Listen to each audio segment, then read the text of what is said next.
Welcome to Invest in Yourself, the Digital Entrepreneur Podcast. Join the Podcast Mogul Phil Better as he interviews successful entrepreneurs that make their living in the digital world. Now, let's join your host, Phil Better, and his special guest today on Invest in Yourself, the Digital Entrepreneur Podcast. Aspiring and veteran entrepreneurs, welcome back to another empowering episode of Invest in Yourself, the Digital Entrepreneur Podcast. I'm, of course, your host, Phil Better, aka the Podcast Mogul, and today we have a truly exceptional guest joining us. Before we dive into the wisdom they are about to share, let me take a moment to introduce you to them, to someone's work who has been making waves in the world of spiritual psychology and personal transformation. Our guest is not only an award-winning spiritual psychological coach, but also a double best-selling author. She stands as a movement maker and literally alchemist, specializing in the extraordinary, revealing what becomes possible when you activate your leadership by standing boldly in the authority of your message and sharing your unique story. Now, what sets our guest apart is her unique approach rooted in universal law and metaphysics. Her methods are just not informed by spiritual psychology and neuroscience, but also supported by powerful tools like subconscious reprogramming and energetic insight. It's a holistic blend that transcends the conventional boundaries of personal development. But enough from me. Let's get to the heart of it. Prepare yourself to gain profound insight as we unravel the secrets to activating leadership, understanding universal law, and creating lasting change with incredible Lainne Love. So without further ado, let's welcome our guest. Thank you so much for being here, Lainne. Hi, thank you. Thank you so much for having me. I know we already did it, but we'll do it again. Lainne, I apologize. It's okay. Lainne Love, and that was an amazing intro. I loved it. I felt pumped up and excited to meet this person. I look at myself as a podcast host. My job is to be everyone's hype man or hype person, if you will, so that they feel like, okay, let's go. Let's take the energy to the next level. Like, I know we had great energy before we started, but like I had to take it to the next level. And that's my job as the podcast mogul. I need to keep people pumped up and ready to learn from my guests. So, is there anything you want to add to that little intro about yourself that I shared before we jump into the first question? You nailed it. That was amazing. Thank you. Awesome. Okay. So pretty much right off the bat, why did you become an entrepreneur? What spurred the creation of this version of you that I see before me, the entrepreneur? I think there are a certain amount of people, or maybe all entrepreneurs, are really, you were just born as an entrepreneur. You had this feeling, this calling inside of you that you wanted to create something that was your own and to innovate, to color outside of the lines, to create something that is your own. To be the boss, to learn, to grow, to employ people. Really, to me, it's about creation and innovation and offering solutions and possibilities where there isn't any that you see at the moment. And so you get to be the one that creates that. Along with a lot of freedom and things that go with it as well, or the idea of freedom. Because when you are an entrepreneur, you are living your job. And so that line between who you are and your job can easily bleed one into the other. And so if it's important to you, thinking about boundaries and guidelines as you're establishing your routine, your business, or even just the vision for what it is that you're wanting to create, putting your lifestyle into that. Like, how many hours do I want to work? And what is this actually going to take? Because being an entrepreneur takes evenings and weekends and holidays and all of those moments. And all in the same breath, it doesn't have to. So, like at a certain time of the day, like I have to shut things off because I'm also a mama. And that's also a role that I value, and that it deserves my time and energy and investment. So, I've put that into my schedule at this time, that's shut off, and all of my attention is given to my child, and I'm fully present for that.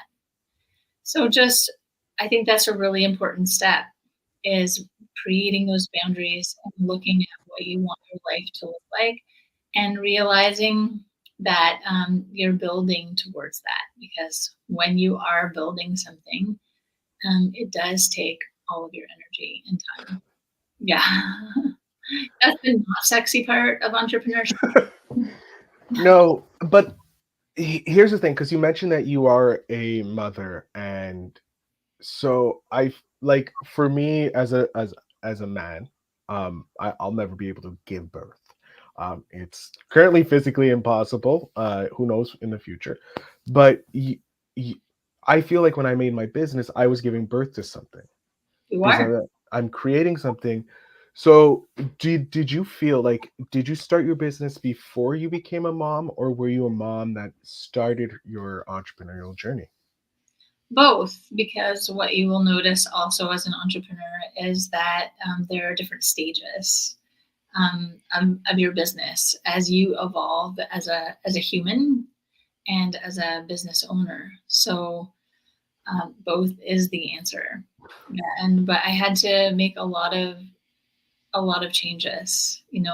How I was before I was a parent and who I was after I became a parent were two different people. And yes, to give you that credit on being a business owner and creating anything, whether it's a business or a product, or you are essentially giving birth to something. You've thought about it, you invested all of your energy into the creation of it, and then you delivered it out into the world. And in essence, it actually becomes its own entity, really. It has its own energetics, its own purpose. And we have to listen to that pulse and the soul of the business or the creation to really do best by it, just as we do with our children. But it's definitely not the same thing. Having a Obviously, no, child. there's vastly different both benefits and problems with both, and a lot less pain in one aspect than the other, physically. I will grant you that, in the difference, but believe it, as a metaphor, it kind of sticks, because you create life and give birth to it. You have to create the idea and give birth to the idea. So Yes. in that aspect, that is the similarities, and afterwards, it's a lot less painful growing a business than it is helping grow a child. Just from seeing my sister growing my beautiful nephew. But yes, so were you like, was there a moment in time that you said, okay, I'm going to become an entrepreneur, or was it just your whole life you've been building businesses and being an entrepreneur, searching for the freedom that the lifestyle can bring? I just always felt like there's something more. I'm not satisfied with this. This is great, and there are many good things about working within institutions or corporate structures, or having a job or a career in whatever it is that you're doing, in whatever capacity. There are definite benefits to those things, but I like to live on the edge a little bit more, and because that's what it is when you're building a business. Is you're uncomfortable a lot, because you're having to create all of the structure. You're constantly having to pivot and innovate and troubleshoot, and everything is sourced from you. So there isn't something or someone to fall back on, and so that part is often uncomfortable because you're always required to grow. And nobody's coming to save you. You have to get up off of the ground every single time and save yourself. And so the wonderful part about that is you really end up developing yourself in very, very many different ways. And you're going to make a lot of mistakes all at the same time, but that's part of the development. So when you are going into entrepreneurship, you have to be prepared to learn, to take the time to learn, and that you're going to make a lot of mistakes, and that it isn't all going to happen now. And even as I say that, and I don't want to create that that's the only possibility, because there are possibilities in which it can all just come together and work wonderfully. And you can have more of the idea of instant success, because I do believe that we create our realities and anything and everything is possible. So I just want to throw that out there. But if that's not what happens for you, and you are making a lot of mistakes and it's taking longer than you want it to, that's okay too. That's part of the gig. That's part of what it means. And be prepared for risk. And it's not just taking the risk, it's the consequence of the risk thereafter. So for instance, if you have a business and you're like, okay, I'm going to take this loan. It feels really uncomfortable, but I'm going to do it. I'm going to take the loan. So there's the act of just taking the loan that you have to prepare yourself for. But the consequences of taking that loan is then you have these payments that you have to make. There's this responsibility to the payments, or the responsibility to potentially not being able to pay that back. And what does that risk look like? So, as I think sometimes we think that it ends at just making that decision that I'm going to do this, but there are consequences thereafter for every choice that you're making. And that is part of the learning curve. And that was part of the learning curve for me, that I was like, oh, I thought I did the hard thing in just making the choice. But no, there are things thereafter. So I think that's a really important lesson that I can pass on. I love that lesson. And it's an important one too for the audience to learn as they venture into entrepreneurial ventures themselves. And with that, because we were talking how there are ups and downs for entrepreneurs, I was wondering, when you do hit those hard days, maybe not your rock bottoms, but those hard days, nothing's clicking, nothing's jiving, personal life, it may be hitting into the business, the boundaries blend a little, happens no matter how hard we try to keep those boundaries thing. Do you have a moment from your journey as an entrepreneur? Maybe it's a win that you got, a client had that just really hit home, that like solidifies, like, this is why I do what I do, or you were able to achieve some personal goal because you ventured into the entrepreneurial world. It always comes back for me about digging deeper within yourself. I just finished my second book, and I co-wrote it with 11 other authors. And my chapter is really about that, about digging deeper within yourself, and no one's coming to save you. So when we hit those challenging moments in our life, which you will, and likely there will be many, how we overcome those and how we find the light at the end of the tunnel, or that extra oomph that we need, it all comes from within you. Sometimes we can search externally and find inspiration, and that's where I find inspiration in things like listening to this amazing podcast, where you can see that there are other entrepreneurs, other people that are on the same path as you, and just not feeling alone sometimes helps, because I think everybody goes back to like, I'm the only one, I'm doing this all alone, and it feels heavy, but you're not the only one. And sometimes you're alone, but when I say that in that we're meant to be. You're here to do you. There's only one you. There'll never be another you in the whole entire existence of the universe. You are a masterpiece, a unique expression of the divine. There's only one you. So you are here to just be you, and whatever that looks like. So other people aren't meant to do it for you. They can sometimes do it with you. They can offer you a hand to hold, or maybe some kind of advice or mentorship. But at the end of the day, you have to find it within you. And so that's what I always go back to when things get tough, is sometimes I'll just have to sink into it, like for the moment, and just like give over to feeling hopeless or sad. And that's okay. That's actually good. That's called being human. We have emotions for a reason. They're telling us something. I'm out of alignment here. I'm overwhelmed here. I'm feeling this here. So we're actually meant to feel the feelings. So do that. Feel your feelings. And if you just let yourself feel your feelings, you'll find that just naturally you start to feel a little bit lighter. And then you have to find it within yourself to dig deeper. Okay, this situation, this circumstance, whatever it is asking me to find more within myself. So find it and do whatever that takes to do it.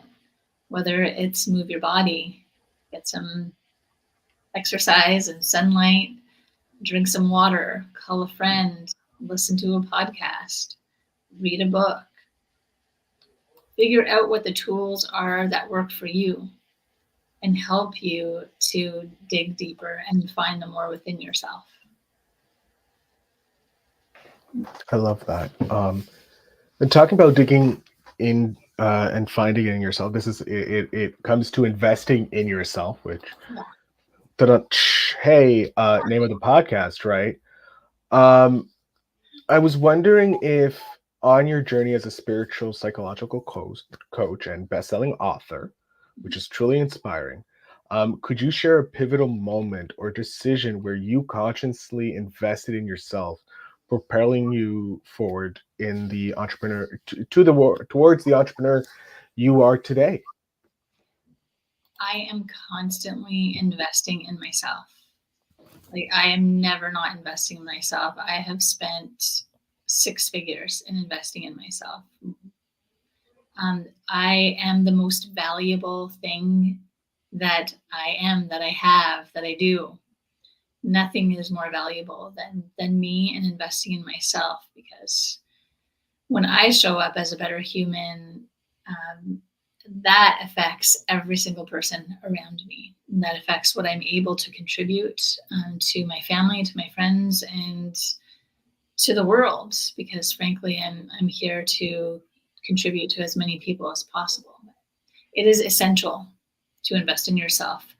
And I understand that everybody is at a different financial capacity or level. And I have definitely been at various financial levels myself. And there's always an opportunity to choose to invest in yourself. Again, listening to Invest in Yourself podcast, or reading books. There are a lot of inexpensive ways to invest in yourself, even just choosing yourself. Like, actually, I don't want to do this. I'm going to actually choose to say no. That is, believe it or not, investing in yourself, because you're choosing to be in alignment with what it is that your soul is asking you to do. And the more that you can do that, the better your life becomes and the less hiccups that you're going to have. So investing in yourself is a non-negotiable. And so again, you can start with the free things, then you can move to things like coaching, or therapy, or weekend retreats. There are endless amounts of possibilities. Education. I am always enrolled in some kind of education, and I always am working with a therapist and a coach. So I'm usually working with 2 to 4 different people at a time. I love that. I love hearing that you're investing so much in yourself and calling yourself the great. I know you're speaking to everybody, but I'm going to say, hearing it come from you, saying that you are the greatest investment of time and energy, and you are valuable, which is true. And I think some people actually forget that in the grand scheme when they they work the corporate life because they think of themselves just a cog in the machine and super replaceable, when they realize no, when you invest in yourself, when you start taking the time to better yourself, learn skills, make yourself valuable, you become your value explodes exponentially, and you need to keep investing in yourself to get those returns. Hey, look at that. It's a stock market in a podcast that's not about the stock market. Who would have thunk it, people? But I do have what's funny, I do have a recording for another podcast that I do, because I don't have enough podcasts as it is.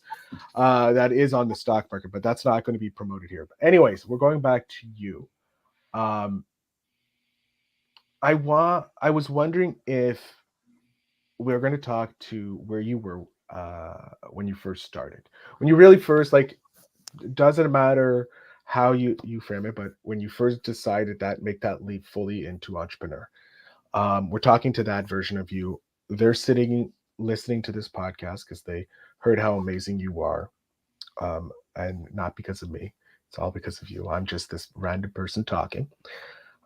What piece of advice would you have them, or would like to give them, when starting down the journey of becoming a best-selling author, or a spiritual psychological coach? What advice would you give them to help them on their way, either on the personal development side or on the actual business side? Well, on both sides, it's kind of the same answer, Okay. in that you have to do the work.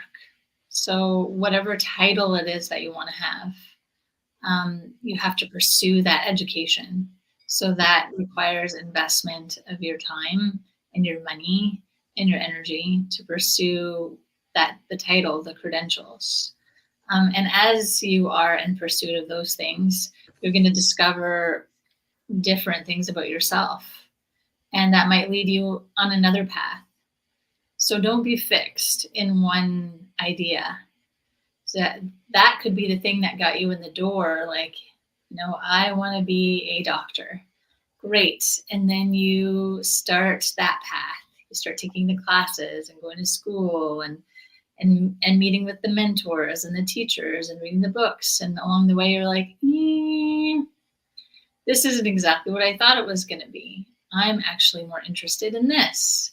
Oh, great. So maybe then you become an osteopath. You decide you want to become an osteopath instead of a doctor because of what you learned while you were pursuing becoming a doctor.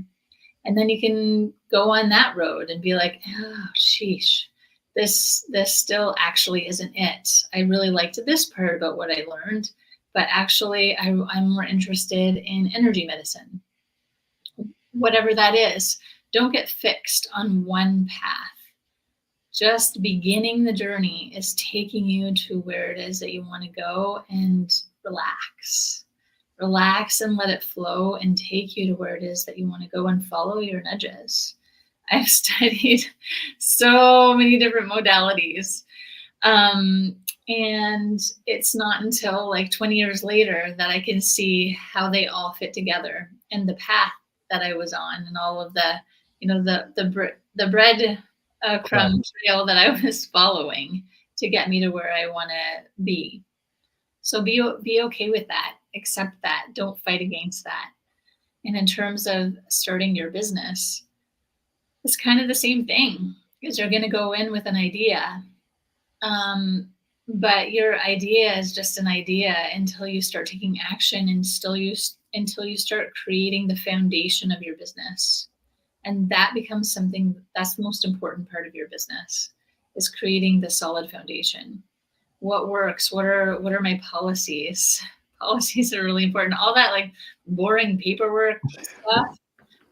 It's actually really important for the foundation and the structure of your business. And that helps you to keep in alignment with your vision and with your integrity as a business and as a business owner, and how you're choosing to interact with your clients. And how do you do that? So thinking about like the everyday functions. So there's a lot, again, like not sexy things that are really, really important. All of those little details.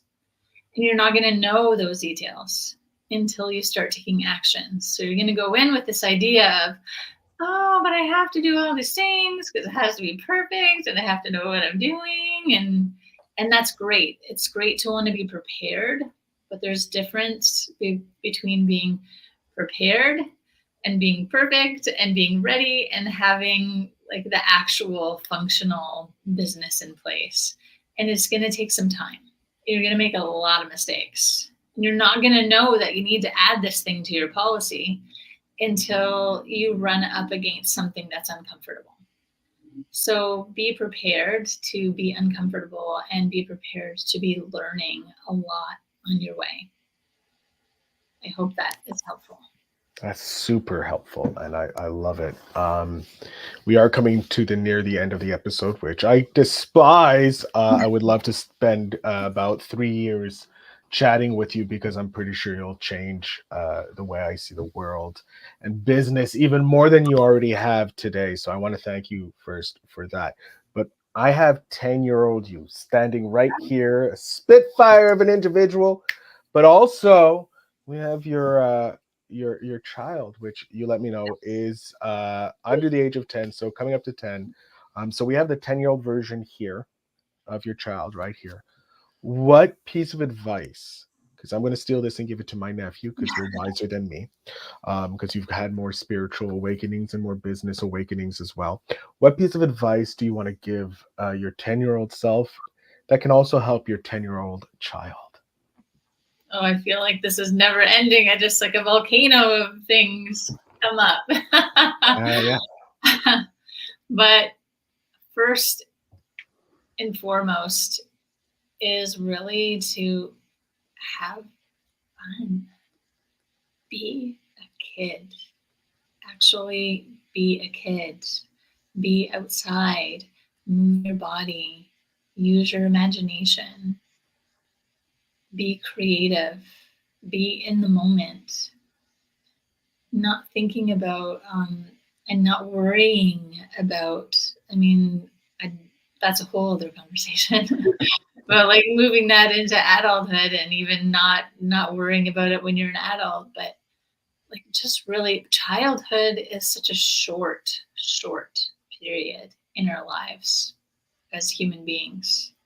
We only get almost like, maybe up to 12 years of actually being considered a child. It's a very short period of time, and it's so magical and it's so special. My son pulls me back into that. And wait a minute, be present, be in this moment. Think about these crazy possibilities. Use your imagination. Remember magic. But also on a practical level is teaching important skills like talking about things like money. What do you do with it? I always tell my son, what do you do with it? You save it, you spend it, you invest it, and you share it. These are the things that you do with money. And then we talk about why do you do that? We also talk a lot about spreading love. So when we're outside and we're interacting with people, we're really conscious about how we're doing that, because we talk a lot about spreading love and the importance of that. We also talk about connecting with nature, and that, actually don't go up to the tree and pull the leaves off of the tree. That's actually a living being. It has consciousness. Would you like it if I went up to you and pulled your hair out of your head? Like, how do you know? How do you, like, just to think about other things as others and inanimate and that they don't matter. It's really important to make reflective choices and conscious choices about our surroundings and how we're behaving in it and treating other beings as a whole. And I think if you just get those couple of things down as a young child, that really helps to develop you into a heart-centered, joyful being. And that's a great gift to give to the world.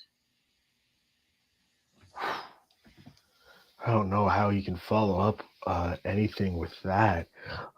I completely forgot. I wanted to ask you about your philanthropy work and giving back, because we talked about it beforehand. That just means I have to have you back on the podcast. Yes, absolutely. Mandatory to have you back on the podcast. But before we go, I'm going to jump off stage. I want you to let my audience know where they can find you, how they can connect with you, because I know a lot of my audience is going to be interested in talking with you. So the floor is yours. All right. And I'm so happy to do that.